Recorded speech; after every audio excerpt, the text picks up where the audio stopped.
Bismillahirrahmanirrahim. On traite toujours la deuxième complication au cours de diabète. Donc, deuxièmement, on va voir le coma hyperosmolaire. Toujours pour les gens qui sont nouveaux, vous allez retrouver tous ces supports dans la description. Abonnez-vous si vous n'êtes pas encore. Maximisez vos partages toujours pour atteindre le maximum nombre des étudiants. Et on continue notre complication. Donc, deuxièmement, après qu'on a vu l'acidocétose diabétique, maintenant, on va voir le coma hyperosmolaire. L'acidocétose diabétique était une complication souvent retrouvée, notez-vous bien, chez les patients DT1. Deuxièmement, là, l'hyperosmolaire ou bien le coma hyperosmolaire souvent retrouvé chez les patients déjà connus DT2, diabète de type 2. Donc c'est une forme, ou bien le coma hyperosmolaire constitue une forme grave de décompensation du diabète sucré. Elle se définit comme un syndrome clinico-biologique. Il associe quoi? Il associe premièrement à retenir une hyperglycémie supérieure à 6 grammes par litre, ce qui n'était pas trouvé dans le diabète, bien dans l'acidocétose diabétique. Donc l'inverse, aujourd'hui dans le coma hyperosmolaire, la glycémie elle est très élevée, supérieure à 6 grammes par litre. J'espère que vous vous souvenez de votre tableau qu'on avait vu précédemment. Donc il a résumé toutes les complications. Donc hyperglycémie très élevée, supérieure à 6 grammes par litre, voire 33 millimoles par litre. Une osmolalité, c'est ce qui définit le coma hyperosmolaire. Une osmolalité plasmatique supérieure ou égale 320, voire 350 milliosmoles, selon les critères retenus par les auteurs, et l'absence de l'acidose. Donc pH supérieur ou égal à 7,3, concentration de bicarbonate supérieure à 15 milliequivalents par litre, et il n'y a pas de cétonémie, ou bien cette cétonémie elle est modérée, les corps cétoniques sont inférieurs à 5 grammes par litre, bien plutôt 5 millimoles par litre. Donc je répète, le coma hyperosmolaire, j'espère que vous pouvez maintenant le différencier avec l'acidocétose diabétique. Donc c'est une hyperglycémie très élevée, premier critère à retenir, supérieur à 6 grammes par litre. L'osmolalité très élevée. Donc ce qui caractérise d'abord son nom, c'est hyperosmolaire. Donc c'est une hyperosmolalité supérieure à 320-350. L'absence de l'acidose, faites attention. pH, pas acide, supérieur à 7,3. Bicarbonate supérieur à 15. Il ne s'agit pas d'une trouble ou bien d'une diminution de la bicarbonatémie. Il ne s'agit pas d'une acidose. Et les corps cétoniques, par contre, ont acidocétose diabétique. Maintenant, les corps cétoniques sont inférieurs à 5 millimoles par litre. Donc, c'est un syndrome clinico-biologique. On a vu la biologie. Maintenant, passons à la clinique en absence des études perspectives. Donc, il existe peu de données fiables pour l'incidence du coma hyperosmolaire. Deuxièmement, la mortalité au cours du coma hyperosmolaire, elle est élevée. Et au cours de ces 25 dernières années, il semble d'avoir diminué de près de 60% à environ 15%. C'est probablement le résultat d'un diagnostic plus précoce, heureusement, d'une meilleure prise en charge de la réanimation. Faites attention, le trouble hydroélectrolytique qui est souvent retrouvé dans cette coma hyperosmolaire et les pathologies qui sont associées à cette dernière, c'est ce qu'on va traiter dans ce cours. Donc, critères biologiques, je répète, glycémie, osmolalité très élevée, pas d'acidose, pas de corps cétonique ou bien corps cétonique qui sont basses.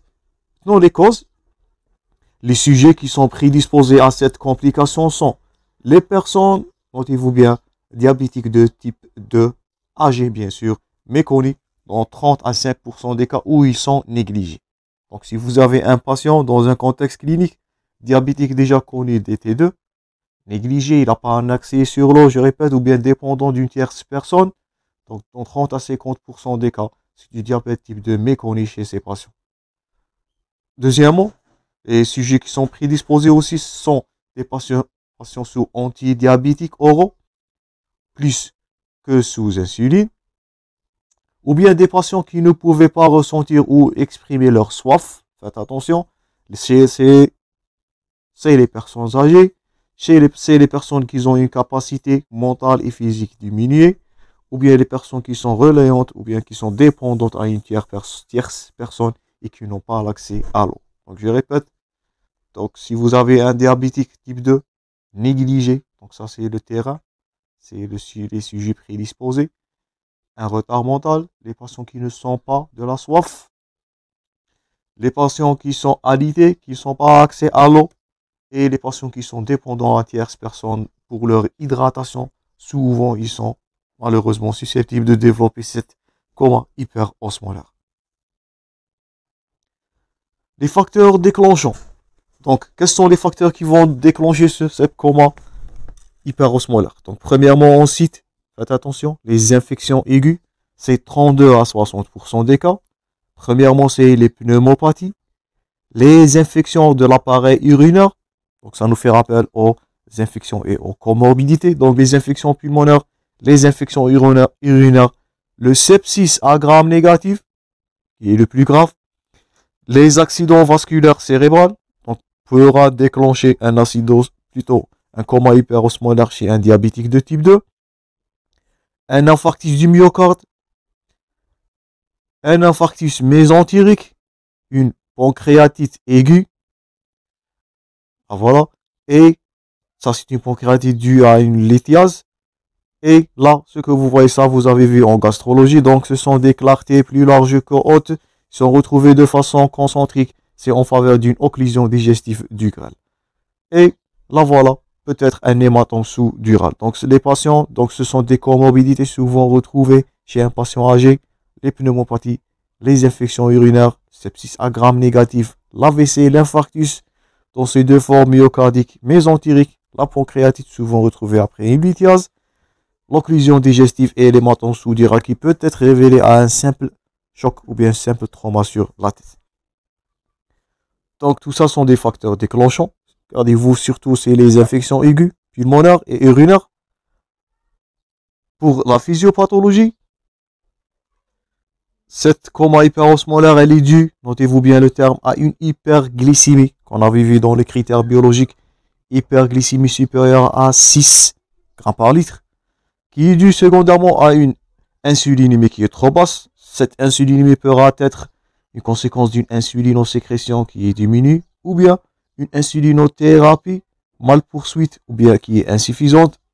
Par suite, lorsqu'on dira hyperglycémie, premièrement, donc ça va donner une polyurie osmotique. Cette polyurie osmotique va donner un déficit qui est hydrosodé. Et là, on note les deux conséquences. Vous pouvez la noter.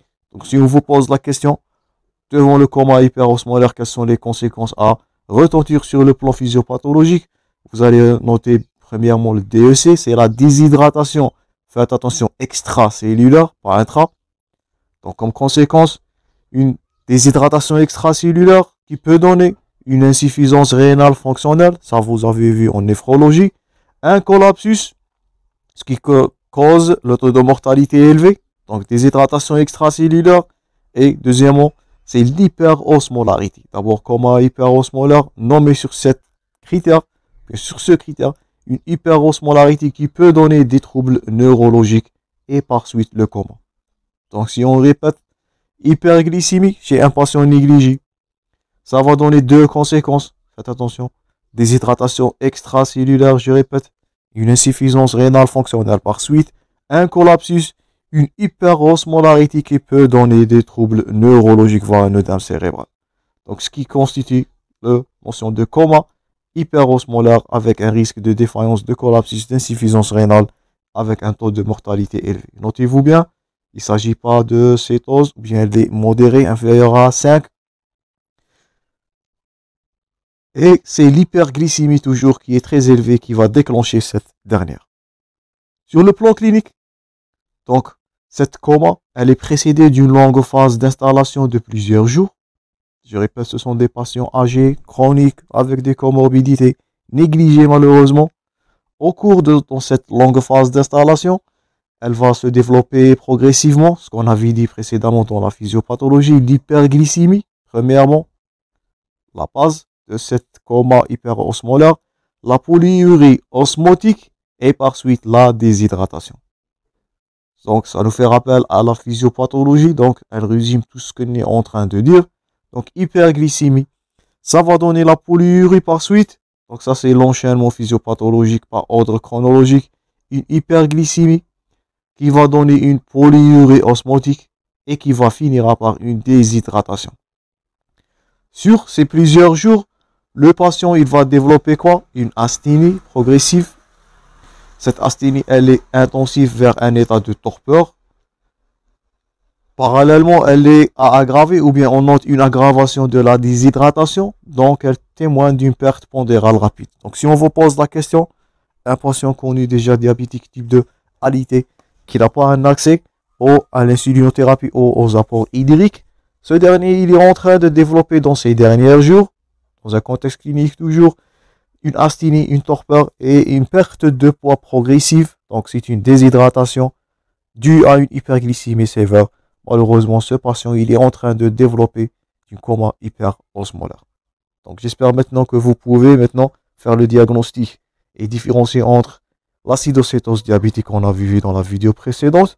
Donc, c'était une pathologie qui va survenir chez un sujet jeune, un sujet qui a de malobservance, c'est diabétique de type 1 par une insulinopénie.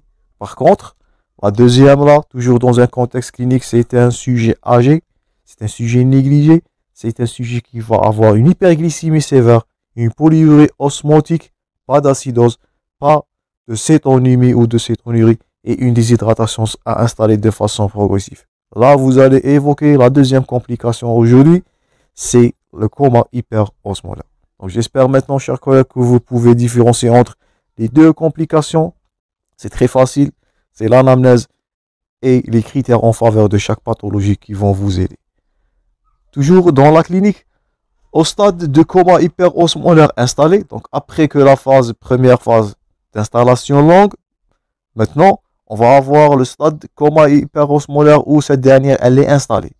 Qu'est-ce que vous allez noter? Vous allez noter des signes neurologiques, donc une altération constante, une altération profonde de la conscience, avec un tableau de déshydratation globale chez un patient qui est âgé. Il s'agit le plus souvent d'un état stuporeux. En absence de diagnostic, elle évolue rapidement malheureusement vers le coma profond et c'est du mauvais pronostic. Donc ça, vous avez vu en neurologie, donc la stupeur, l'obnubilation, donc tout ça, ce sont des étapes de coma avant que le patient, il va rentrer au niveau de cette coma, il va développer premièrement des hydratations sévères, il va développer rapidement donc un état stuporeux, donc entre coma et vigilance, et dernièrement finira par coma, par cette déshydratation, et c'est du mauvais pronostic.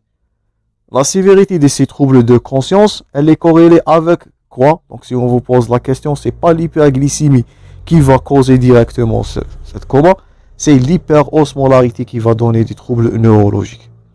Donc la présence avec une osmolarité calculée inférieure à 350 milliosmoles par litre, ça fait nous rechercher une autre pathologie ou bien particulièrement d'autres pathologies neurologiques. Normalement, la coma elle va s'installer, je répète, chez un patient qui a une hyperosmolarité, comme on avait dit, supérieure ou bien située entre 320 et 350 milliosmoles par litre. Les troubles neurologiques focaux, ne sont pas rares. Donc, ça va être du diagnostic différentiel avec une hémorragie ou bien une épilepsie, toute focalisation ou bien une tumeur cérébrale chez un sujet âgé. J'espère que vous souvenez de votre neurologie. Donc, les troubles neurologiques focaux, ils ne sont pas rares. Essentiellement, ils sont des crises convulsives partielles. C'est du diagnostic différentiel avec l'épilepsie. Vous pouvez consulter l'épilepsie à tout moment. Il s'agit d'une playlist totale concernant le module de neurologie, chers collègues. Peut être aussi généralisé. La survenue, c'est un facteur de complication et bien sûr d'aussi de mauvais pronostics. Donc, je répète, signes neurologiques, donc que de l'essentiel dans vos cliniques. Donc, les signes neurologiques, premièrement, déshydratation, un état stuporeux, un coma, qui pourra associer avec des troubles neurologiques localisés, crise convulsive partielle, généralisée avant d'entrer au niveau de coma. Donc, critère de gravité, c'est l'altération de la fonction neurologique de la conscience et dernièrement le coma qui peut être mortel. Deuxième facteur grave ou bien deuxième comorbidité, c'est la déshydratation globale. Donc, souvent, elle est impressionnante. La notion d'une perte de poids, comme on avait dit, importante de plus de 5 kg est la règle. Un patient négligé, il va avoir cette perte de poids de façon qui est progressive dans la première phase. Dernièrement, il va avoir cette perte de poids qui est importante, supérieure à 5 grammes. Ça va traduire quoi? Une déshydratation intracellulaire qui est au premier plan. Il y a aussi fréquemment une hyperthermie. La déshydratation extracellulaire, qu'est-ce que vous allez noter? Vous allez noter des plis cutanés, une hypotonie des globes oculaires, donc tous les signes que vous avez étudiés dans votre sémiologie de déshydratation, ces dernières, ils sont constantes. Et même sévères dans plus de 50% des cas, et elles constituent le principal facteur de gravité au court terme. Donc c'est la déshydratation globale qui est le facteur de gravité au court terme, et c'est là le coma hyperosmolaire qui constitue les facteurs de risque de mauvais pronostic au long terme. Le patient pourra décéder à cette coma qui peut être prolongé, ou bien à une déshydratation globale sévère. Donc, et les signes, tout ça vous avez vu précédemment. Donc, déshydratation extracellulaire, plus cutanée, hypotonie des globes oculaires, une hypotension artérielle. Parfois, elle est aggravée par la poursuite thérapeutique des antihypertensifs. Donc, un patient qui a des comorbidités en association peut évoluer rapidement et brutalement vers un collapsus cardiovasculaire, puis un état de choc. Malheureusement, c'est la déshydratation qui va déclencher tout ça. Maintenant, contrairement à l'acidocétose, on ne retrouve pas, faites attention, ni de signes, ça c'est à noter, d'acidose métabolique, et il n'y a pas de dyspnée de Kussmaul. Dyspnée de Kussmaul, elle est retrouvée, je répète, au cours de l'acidocétose diabétique. Elle ne se retrouve pas, ni cette dernière, ni l'acidose métabolique ne se retrouve dans le coma hyperosmolaire. Faites attention dans vos cas cliniques, si vous avez la notion de dyspnée de Kussmaul, de l'acidose, vous êtes très loin du coma hyperosmolaire. Il peut s'agir de toute pathologie, mais pas, je répète, pas d'une coma hyperosmolaire. Aussi, la polyurie, il ne s'agit pas de polyurie, il s'agit d'absence de cétose. Donc, il s'agit d'une polyurie, mais absence de cétose. Donc, polyurie, absence de cétose, c'est du polyurie qui est osmotique. Donc, chercher à l'abstix, ce qui contraste avec l'état de déshydratation du patient. Donc, un patient en déshydratation, mais qui a des urines qui sont très osmolaires. Longtemps, cette polyurie, elle est conservée, elle ne cesse qu'avec la survenue d'un collapsus. Donc, un patient qui est en train d'avoir cette coma hyperosmolaire, il va avoir les urines très osmolaires.